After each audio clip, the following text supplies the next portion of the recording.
The knifer made the mistake of going low, aiming for the guts, a thrust that Grant was able to block easily with the meat of his left forearm.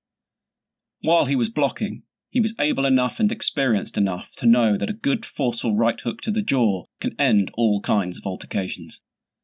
The fist connected solidly with the knifeman's jaw, sending him reeling onto the tiled floor, the kick from Grant's foot finishing him off. "Still got it, old man," he thought. "Still got it." It was so fast, so quick, everything speeded up. He knew age was working against him.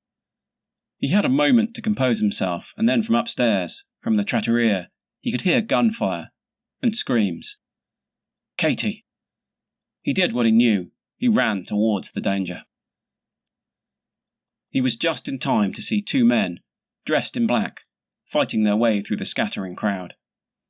They seemed to be heading directly towards Katie, who was cowering under a table. But it was the third man who interested him, the man that seemed to be in charge and was barking the orders. And what he was looking at was a young man. He was blonde, muscular, fit, familiar looking even. The young man's face was partly concealed by a pair of aviator sunglasses, but what there was visible was a mask of concentration that could barely contain its eagerness. His clothes were uniformly black and baggy, as was the style. Grant had been aware of him for only a few moments, so either this young man was good at staying hidden, or Jack Grant was losing his touch. Maybe a bit of both. Their eyes locked even through the subterfuge of the sunglasses, and Grant turned his head casually towards his daughter and said, in a matter-of-fact undertone, "Katie, when I grab you, I want you to run as fast as you can with me. Okay?" Katie smiled for a moment, unsure. Then she saw Grant's face and realised that her dear old dad wasn't pulling her leg.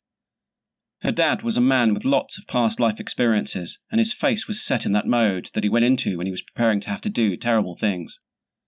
She had seen that look once before when she was a child in Scotland, when a man had broken into their house, and Dad had been forced to deal with the intruder. "Dad? What?" she whispered. The words caught hoarse in her throat.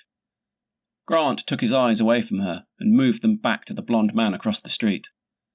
A bread delivery wagon had pulled up to the side of where the blonde man stood. Grant saw the driver and the blonde lock eyes, and then the blonde nodded. A sign of a mutually agreed-upon plan. A kidnap van, perhaps? Was there a team of men in the back ready to snatch him?